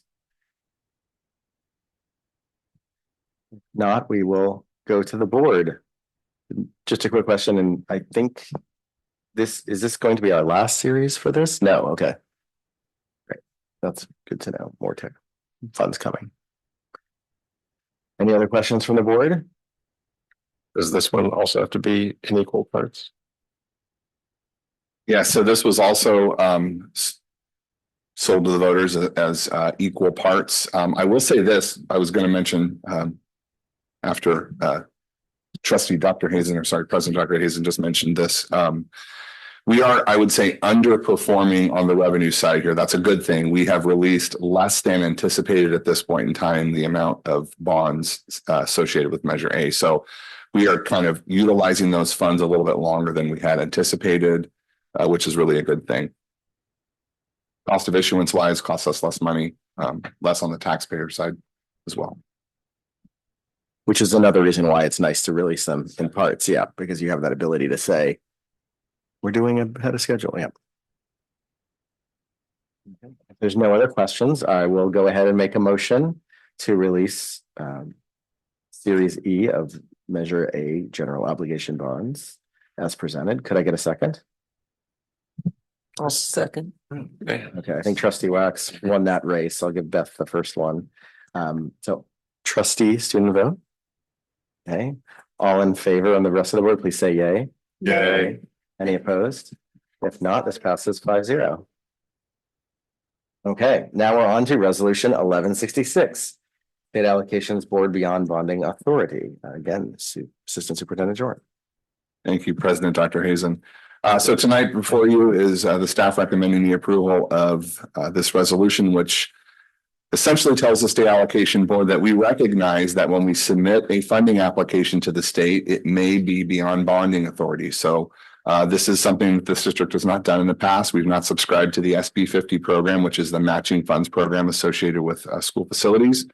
What has occurred since Proposition 2, which we're all aware of, is that there's been an oversubscription to the program. That doesn't necessarily mean that when we submit an application, it won't be funded. It just means it will receive an unfunded approval and it will sit in the queue for other projects to kind of fall off. That does happen. The State Allocation Board does approve projects as an unfunded approval, and then some projects never come to fruition from other folks in line ahead of our district. So that would move our projects up ahead in line. So this resolution tonight basically lets the State Allocation Board know that when our board is aware that we submit an application to the state, it may not receive immediate funding under the guidelines of Proposition 2.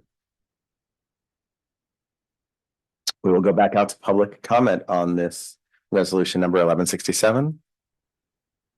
Seeing none online and none in the room.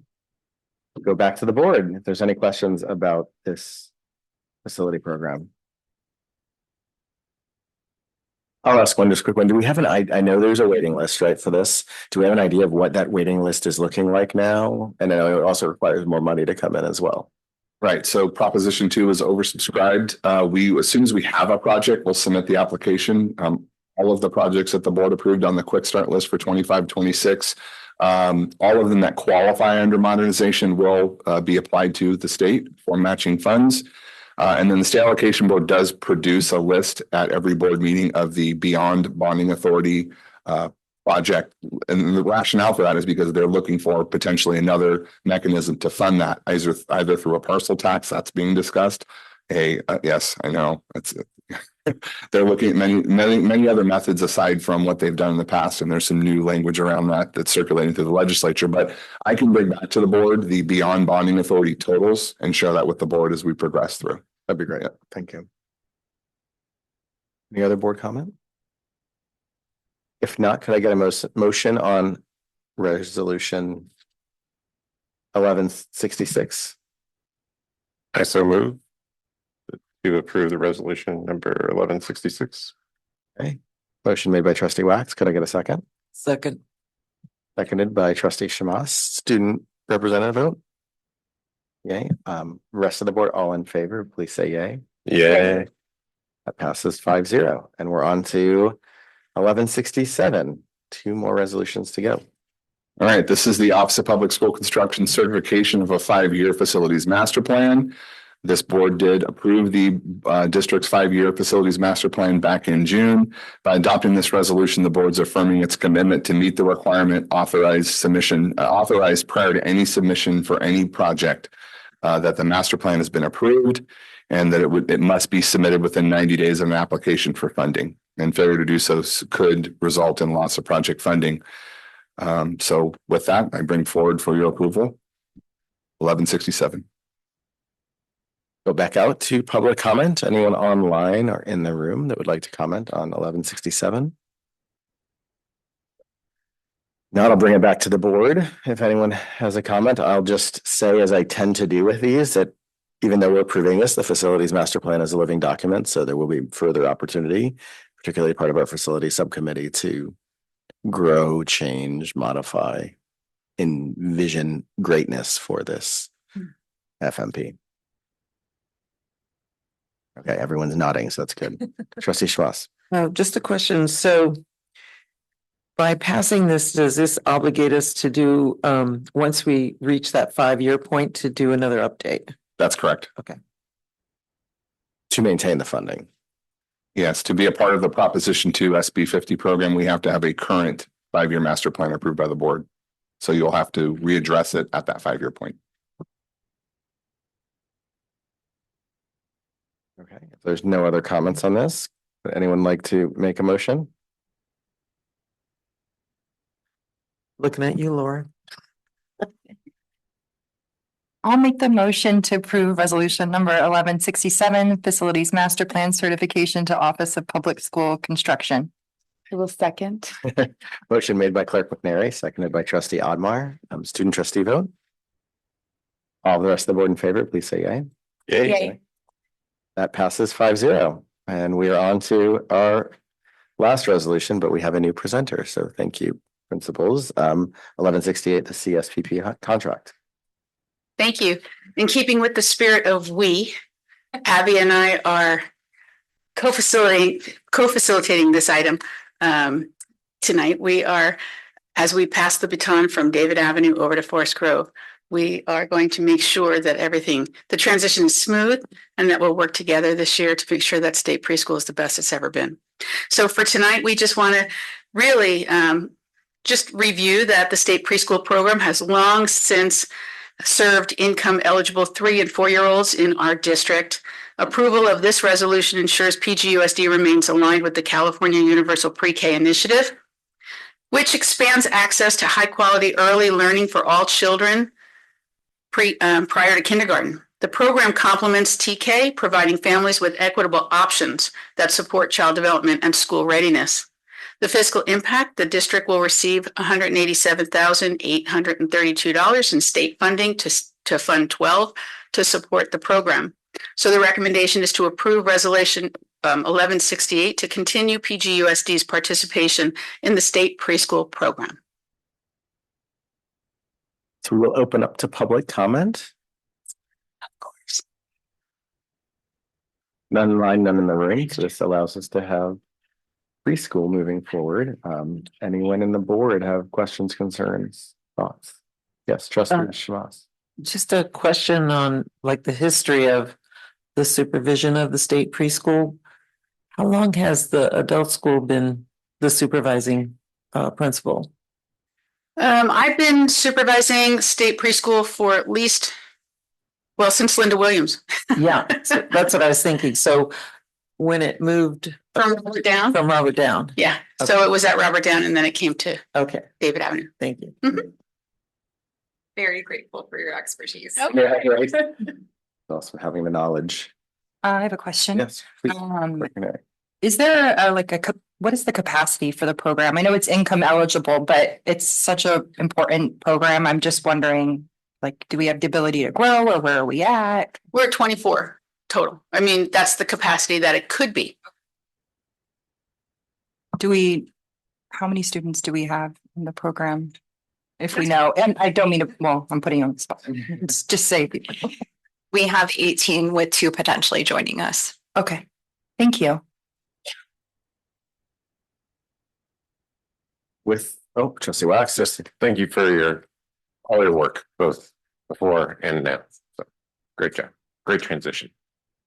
It's definitely going to be a year of partnership, and I am so grateful for Barb as we do this so that we make sure that this is the best program we can possibly have.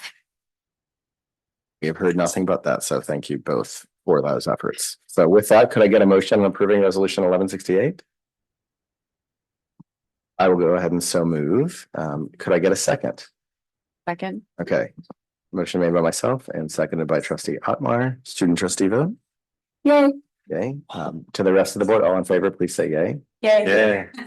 The motion passes 5-0. Thank you both so much for the presentation. Now on to the side letter agreement with CSCA Chapter 229 and PGUSD. So this is Chief Rogaman online. Greetings again, trustees.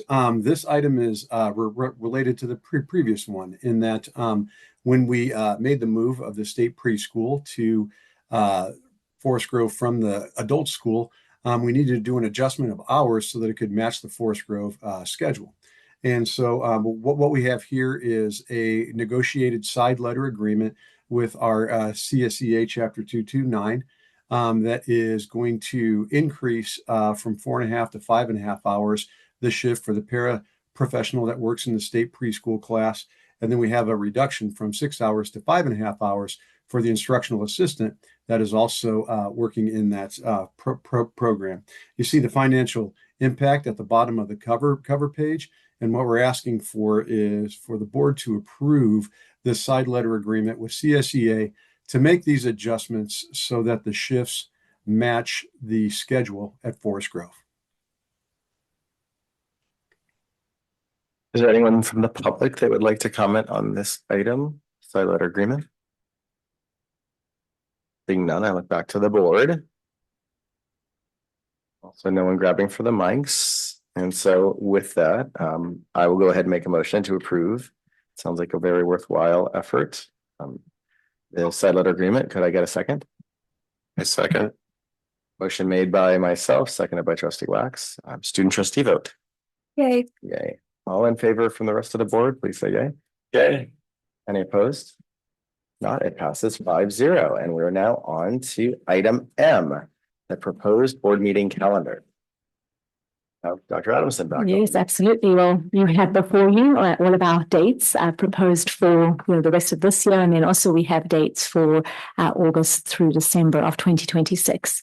I do want to propose one, additional change. Our October 23rd meeting, which is designated as a special meeting. I know originally we were looking at that as a governance meeting, but I know 2 trustees are out of town, so I am proposing we don't have anything major that needs to be addressed, on that agenda. So I'm proposing that we remove that as a meeting off the calendar. Now we go back to the public again. If there's any questions from the public on the board meeting agenda calendar. Very quiet group today. Anyone from the board that would like to comment on this calendar and the removal of that meeting? One question, I know we discussed potentially bringing up another day for that, or have we decided officially to use one of our future special So our days? trainer was not available all the way through the month of November. So he is available I think it's December 18th. And that's going to be the date. He's actually already shared a board evaluation tool that I'll be sharing with all of you. But that's the date we're looking at for our next one. And then nothing's, stopping us from that second meeting in November to do our own governance training again, as we've been doing, to move forward with that. So. Perfect. Any other board discussion or questions? If not, I will go ahead and look for a motion, not make one this time. I'll make the motion to approve the calendar without a meeting on October 23rd. I get a second? I'll go ahead and second. And with that, student trustee vote. Yay. Okay, and for the rest of the board, all in favor, please say yay. Yay. Yay. Motion passes 5-0. And now we're on to information discussion, which looks like a little bio break at 8:02 p.m. I'm seeing nodding of heads, so maybe I will have us go till 8:08. And if you're not here by 8:10, there'll be detention in this boardroom tomorrow morning. People here for detention tomorrow morning. But sorry for the triggering. We're on to our information discussion where we get to hear about last summer's 2025 summer school report. So I'm really excited. Assistant Principal Keller, and it looks like we have other folks with you too. I'm excited to hear from. Thank you. Yes, good evening, trustees. Sean Keller, assistant principal over at PG High. This past summer, I did play the role of summer school principal at both Forest Grove and at the high school. And I'd like to welcome our friends from the city, Katie Clark, the recreation manager, and Rebecca Petress. That's how you pronounce it, the recreation coordinator. So our two programs that we have at the high school and at Forest Grove, the elementary level is focused on in continuing the intervention reading program that they have at both Robert Down and Forest Grove. And it focuses on the science of reading, that focuses on phonological awareness for all of our students. And for our middle and high school students at the high school, we use a program called Admentum to provide semester courses to get credit recovery. And for high school students, they can continue to earn A through D eligibility as well. So at Forest Grove this past summer, they focused on kindergarten through second grade for the intervention program. For students that earned red in our DIBELS, which stands for Dynamic Indicators of Basic Elementary Literacy Skills, if they were in red still at the end of the year, they qualified for summer school. And we had 2 sessions, early morning for 2 hours, and then kind of mid-morning until noon every single day. We had 13 awesome mentors. We had 1 former PG High, Sonoma State and Forest Grove alum come back to help in Ms. Chavez's room. She was awesome. And we also had some great high school and middle school mentors coming back to help out the students. And I really have to thank Mary Quinn DeMille for organizing all those volunteers. We had 18 kindergartners led by Summer Wright, 12 first graders by Erica Chavez, 8 second graders by Mary Quinn DeMille, and 22 ELD students led for the first time by Carrie Serp. And I have to say she did an outstanding job. I was able to crunch some numbers that we didn't get into the original. Oh, they are there. Good. Okay, here we go. So we were just on average for our kindergartners, they grew 3.2 percentile points. For our first graders, 7.27 percentile points. Good job, Ms. Chavez. For our second graders, 3.67 percentile points. And for our ELD students, 7.22 percentile points. And I just have to say the highest growth for one student was 43 percentile points by one of our English language learner students. And that's really great to see. I also would just like to recognize that we also participated in the public library reading program. And I have a few pictures of the June 27th celebration. So for the middle school program, that was led by Susan Torres. And basically, when I talked to Principal Roach, she said, listen, I just want to make sure that they have the skills to go on to the next grade level. Let's really try to focus on some English and math skills. We had 12 students in that program, and we had 3 concentrate in math, 4 for science, 4 for English, and 1 in history. And unfortunately, honestly, basically due to attendance, we had 2 students who didn't pass their course. For the high school, it's great to see we had 44 students participate, and we had 26 students stay on track for UC and CSU eligibility. For each of these students, they were able to take 1 semester course at a time. Most students finished at least one course, but we had lots of students who were able to finish two, and a couple that really were doing awesome, and they finished a third. They had a choice to take either math, English, biology, or social studies. And just so you know, with our Edmentum program, they do have a teacher of record through Edmentum. So our teachers on campus are used as coaches. And in math, we had Sunny Lee. For English and history, we had Margot Potier. And Mark Russo was outstanding, coming up from Forest Grove to help just all around in wherever he was needed. And he was just a great jack of all trades. I would like to thank Executive Director Clark Anthony for running an outstanding special education extended school year program. We had a great time working alongside each other all summer. And for Director Silvera, thank you for your food program. That continued into the summer, and it was, again, an outstanding program. And for Linda Lyon and Maria Rivera up at the high school, and for Myra Zapita and Claudia Gutierrez over at Forest Grove, they just ran an incredible program for not just us, but also for our ELP program, which you're going to hear about in just a little bit. I'd like to thank Amy Riddell, our office manager, to Natalie Adams and Cindy Wasness, our health clerks, Amy Kilter, who was our kindergarten aide, and to Carrie Parker, our computer tech.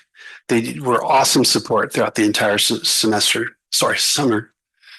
I just wanted to mention that we partnered for the first time with You Will Rise, which is a county program. It's an art program that we ran out of the student union at the high school. It was a free art program, and many of our students participated that live in PGUSD.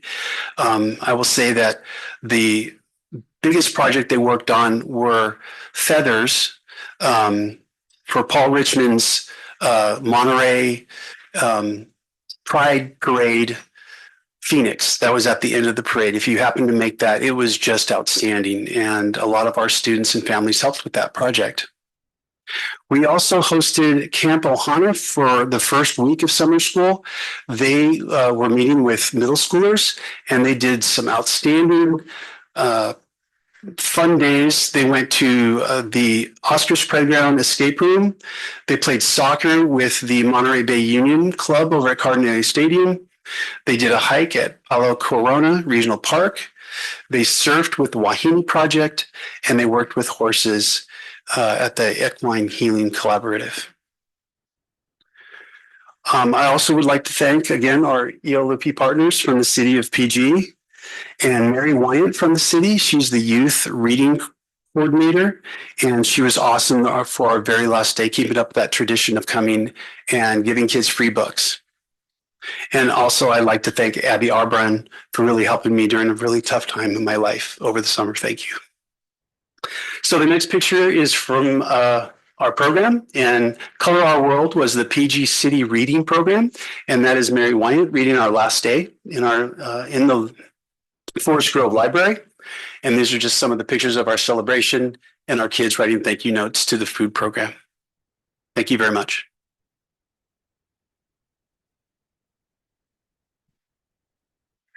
Good evening. Again, my name is Katie Clark. I'm the recreation manager for the city of Pacific Grove, and I'm here tonight with Rebecca Petrus, who is one of our recreation coordinators. She'll be providing an update and a presentation on the ELOP program. But before we start that, we just wanted to offer, on behalf of the city and the recreation department, a heartfelt thank you for providing us with this opportunity to partner with PGUSD. We always take it as an honor and a privilege to be able to serve the students of our community and serve PGUSD. And so this is our third summer that we've done this now, and it has been just wonderful. Every single summer we've been building the program, and each time we just feel like it's just such a treat for us to be able to serve the students in this way. So thank you.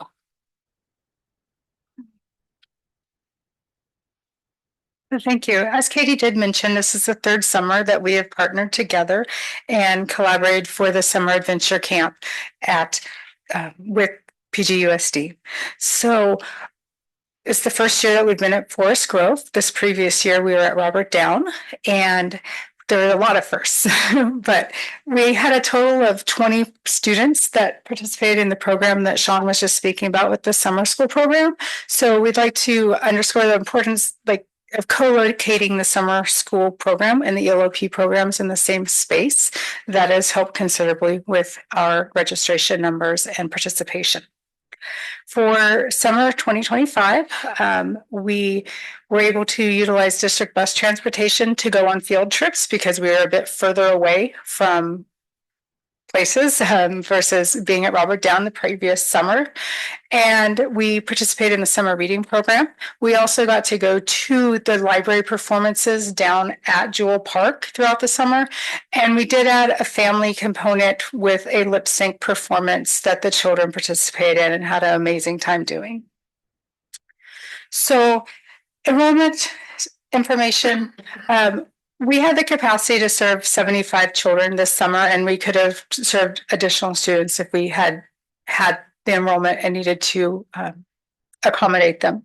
So our highest week of registration this year was 69 children, but on average we had 65 kids enrolled each week.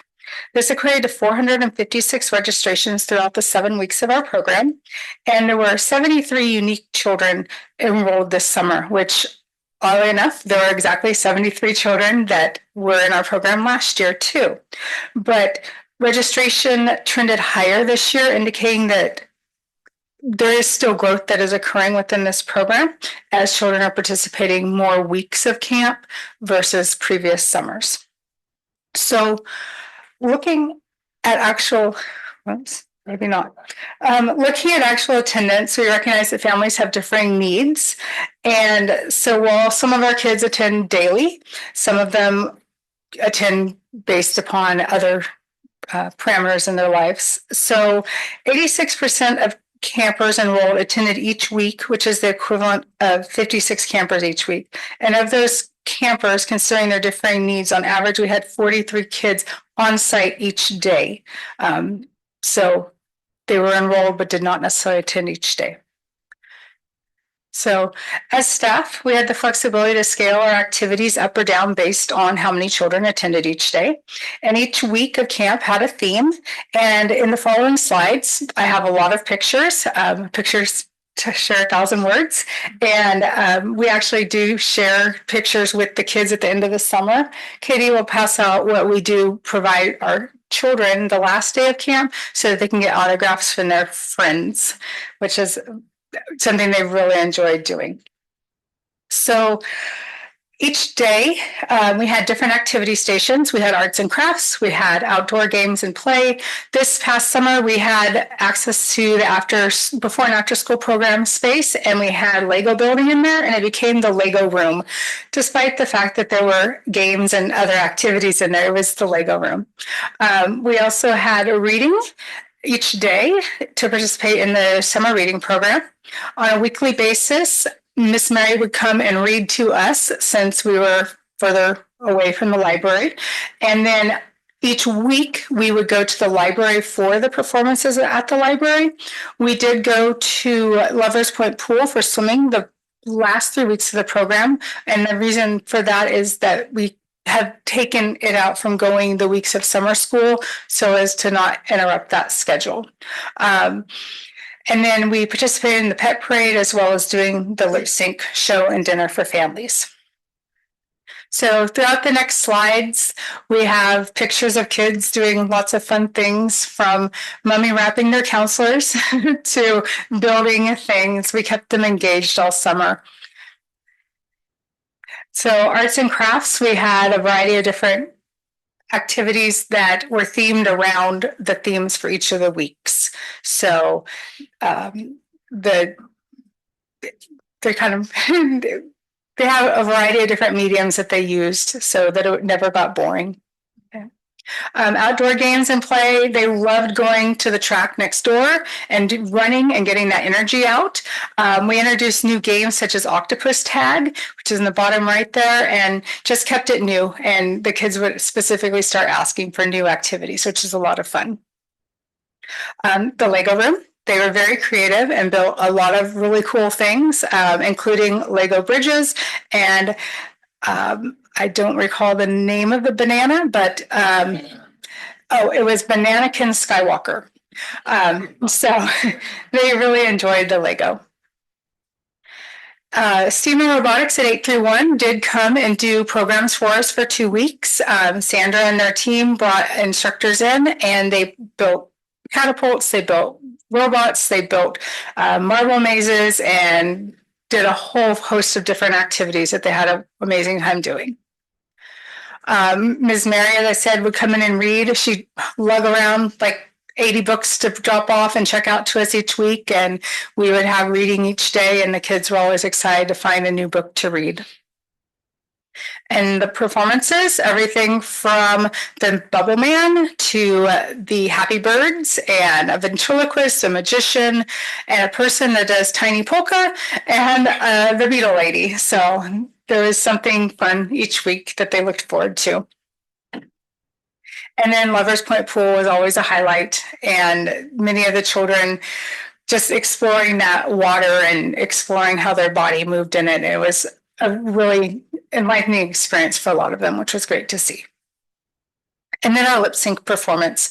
We had counselors that even got involved in some of the skits, but the children, what's unique to our program versus our traditional camp that we have at our youth center is that we have the kids that return most of the week. So we started early in the summer with practicing and the children chose songs. Our theme this year was Disney. So they had their songs down by the end of the summer and were able to perform for the parents. And thank you. Our staff had an amazing time this summer and we really enjoyed having the opportunity to provide services for the children. And thank you so much for your support. Without everyone's support, we wouldn't be able to make the program a success and a reality. So on behalf of the children, I'd actually like to present Dr. Adamson. They made, thank you, I would say popsicle sticks, but it became much more. Thank you. So, thank you to everyone. Thank you to Sean for being on site and helping us round up kids that decide to take off. And to everyone in this room and to Larry for helping organize the program as well. Thank you so much.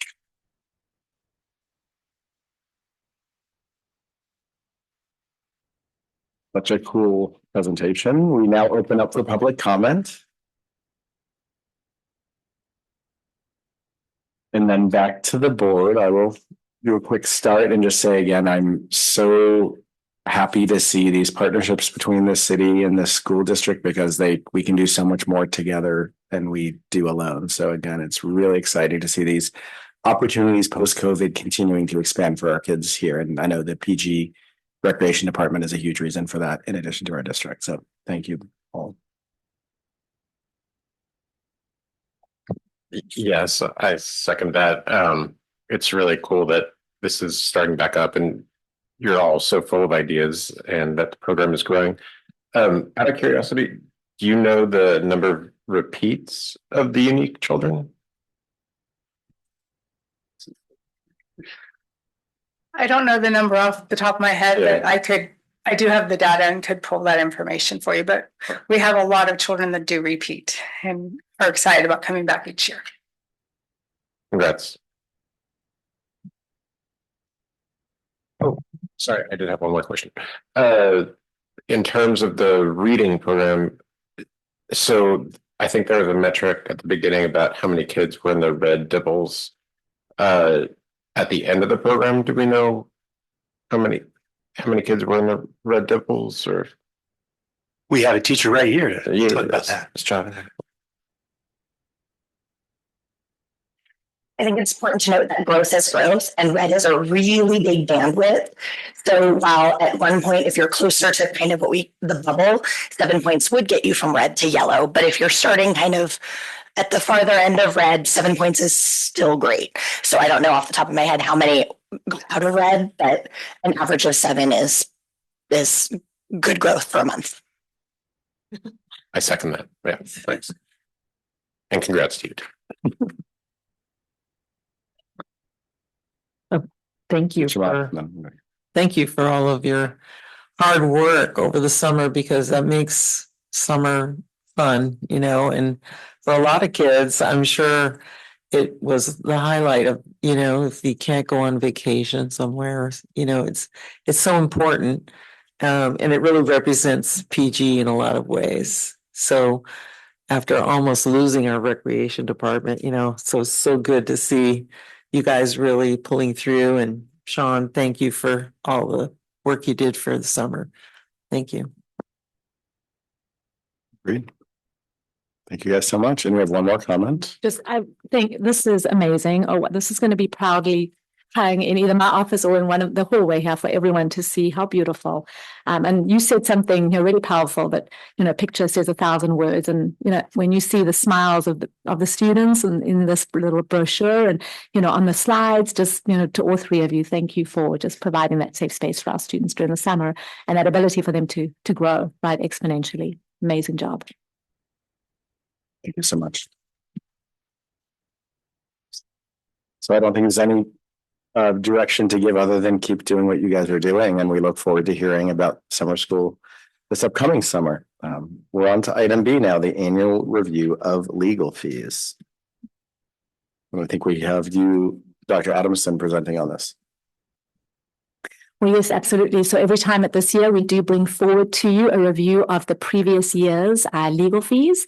And you'll see, in the packet is sort of a really extensive breakdown by criteria. We've, identified, you'll see there are topics that including student matters, labor and employment, mandated costs, special education, board governance, facilities and business, and then employee matters. I think obviously across the board, this was a big area of focus when we were discussing our budget towards the end of last year and looking for areas that we could reduce costs. And, legal fees, we had seen, when you look at the last 3 years, we've definitely seen an increase in what's being, spent on legal counsel. And so that really has been a focus of us, particularly amongst all of our district staff in really trying to reduce that where we can. And I am proud to report that, when looking at last year and the previous year, we are actually down $114,266 from the 23-24 year. So we're definitely trending in the right direction. I mean, it's still, we're looking at a total of $460,160 for last school year. But I truly feel that, our strong and continued focused awareness in really only, really reaching out and utilizing our legal counsel when we need to, really, I think, leaning as much as we can on resources provided through MCOE, and we've definitely been, doing more of that where we can. But, definitely we'll continue to work on seeing that downward trend. Thank you so much. And we go back out to the public. If there's any questions about our annual review of legal fees. Seeing none, I will go to the board. Just say quickly, I'm very happy to see this trending down. Hopefully we can continue next year. Obviously, many of these legal fees are outside of our hands. We have to respond as legal issues arise, but still, I think this is at least moving in the right direction. So with that, again, I don't think there's any more direction except take Rosanna Smith off speed dial, which you've already done. So thank you. I appreciate that. On to item C then, future agenda items. This is you again, Dr. Adamson. It is right. So, this is the board's opportunity to, bring forward any topics you would like to see on future agendas. Just to go back to, last meeting, September 22nd, there was a request for, us to consider the resolution to support pesticide-free farming in Watsonville, but I've provided an update to all of you. So at this point, I'm just going to note with the board's approval, ongoing updates will be provided on this topic. It'll definitely be something we continue to monitor. I will be, providing additional information just on the accountability pieces as well and the oversight that's in place. And I have a response from the Agricultural Commissioner on that as well that I'll, provide in the next week or so. And then, we've got our next policy committee meeting. There, are 2 items on there that we will be sure that are brought forward to that committee meeting. And yeah, I think, that's from the last 2 meetings. So anything else that wants to be discussed? I guess we go public first again, even though I was looking to the board. Seeing nothing from the public, back to the board, not seeing anyone grab at their mics. So I think with that, we're happy that we're again making progress. And with that, we are in adjournment at 8:36 PM. So thank you all. And we will see you next special meeting, October 23rd. No. Not October 23rd, November 6th.